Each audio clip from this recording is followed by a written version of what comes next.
Hey, what up, insert expletive referencing promiscuous women here. This is Taylor, and I hope you guys have had a great last few days. I have. I apologize for the lack of videos yesterday. It's due to the fact that I was at my grandparents' house. First of all, just to go to my grandparents' house. Hadn't seen them in quite a while. A lot of my friends are like, oh my god, I have to go to my grandparents' house. This is going to suck so much asshole. But for me, I go there, and every time I'm like, hell yeah, going to my grandparents' house, because my grandparents are freaking badasses. They are awesome.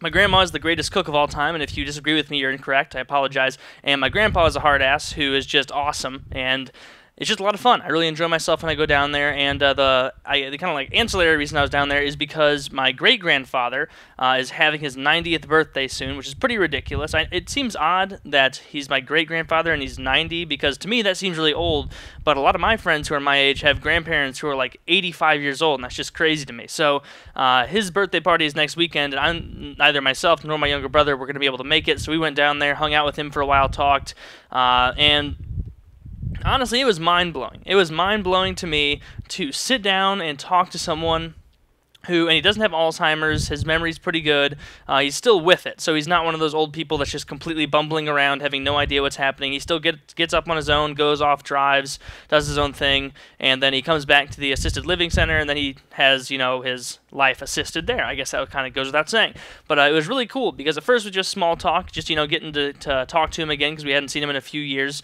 and this is, as I said, his 90th birthday, which blew my mind, and then we started to get to talk to about, life and how like his age has passed and all this stuff, and we were talking to him, my younger brother and I, asking like, so how does it feel to be 90? Like, what's that like? And he said, I never thought I'd make it to 90. It's weird, it's strange to be here. And I was like, man, that must be really, really odd to be at that point in your life where you realize that any day now could be your last. That bam, that could be your last day. No warning, no sign, because I'm pretty sure the average age for an adult male to live to I guess adult goes without saying if it's an old age. So for a male to live in the United States is about 75. I could be wrong, and I'm pretty sure for women it's like 78. Because women live longer than men in every single country, I'm pretty sure.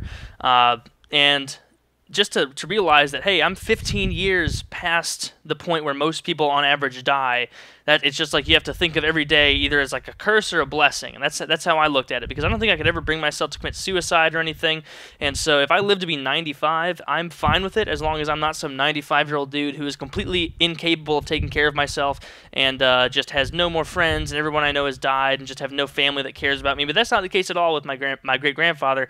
He still sees us every day and just enjoys it and has a good time, and he tells me about the other people in his hallway that he plays cards with and talks to and just has a great time, and telling us how some of them are like 96 years old, and it's crazy to hear how all these people have lived their entire lives, and now it's almost like, a meeting room at the very last, glimpse, that little last blink of life, where they all just get to, chill and have a good time. And I always expected these kind of caring centers, and granted, I'm not going to pretend like I know all these things. I know some of those nursing centers are very cruel, and this technically isn't a nursing center. It's like an assisted living center, which is not even a colloquialism for a nursing center. It's literally something completely different. These people do whatever they want, and they just have somewhere to come back to where if they do need help, someone can help them. But they're independent other than that. And so essentially we just sat and talked, and then we got around to talking about when he was a kid, and he told us about this story. Just blew my mind, and I decided I want to make a short video about it and talk about it, and I guess I've taken too long to get there. So he was born in 1922, and just think about that for a second. 1922. Like, the first thing that came to my mind, and this is probably really retarded when I thought about it, was, all those stupid bullshit pictures you see on the internet that are like, only 90s kids will get this, and like everybody's laughing and like goofing off. I pictured like a poster that said like only 30s kids will get this, and it's like a picture of like Hitler rising to power or something. And that really just made me laugh for some reason. Maybe that's kind of demented, but it was weird to think, Jesus Christ, he was a 30s kid. He had his childhood in the 30s, and he was telling us about how his dad got his first car ever, his first car the family had ever had, obviously, because it was the 20s.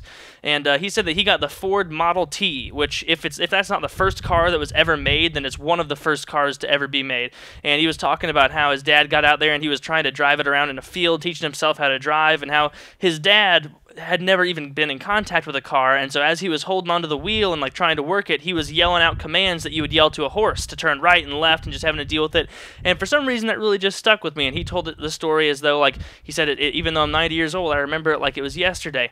And it just really stuck to me to realize how much time has changed in such a tiny little, relatively small, window of time. In the last 90, 85 years or whatever, we are now adept with iPhones and with laptops and with HD TVs and things that people back then couldn't even comprehend. They wouldn't even know what to think if you told them the concept for an iPhone. They would have no idea. They wouldn't be able to visualize it. And coming from someone back in the 20s, his father, I guess, who was born in probably like the 1880s, and him having trouble driving because he couldn't wrap his mind around the concept of getting that thing to drive correctly, and it took him a while to get it, still yelling out commands like it was a horse, and how far we've come to here, and then think about it, and think about where we are right now. And I say imagine, but that's kind of a moot point, because the point is that we can't imagine. When I'm 90, if I do live to be 90, the whole world as I know it right now will be completely different. It will be not the same at all. It won't matter.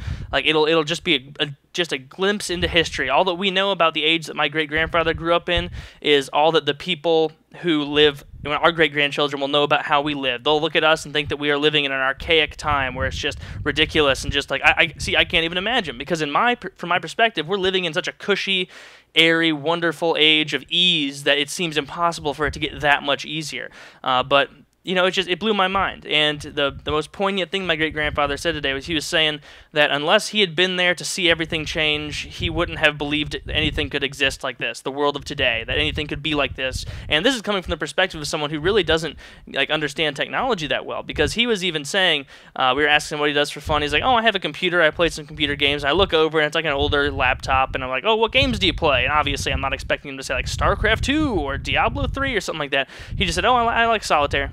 I like solitaire. I'm really good at it. It's fun. I enjoy it. And it was mind-blowing to think that anyone in our generation would play solitaire for 2 seconds and then be like, fuck this. This is stupid. But him, it's a different mentality. They're more content with simplicity than we are. And maybe that's a curse. Maybe it's a blessing. But really, this is more of just a rambling video where I could just talk about some of the random poignancies and things that I thought were really, just thought-provoking. So just think about that for a little bit. Hope you guys enjoyed this video. If you did, leave a rating. If you didn't, yell at me angry in the comments. I don't really mind. And, yeah.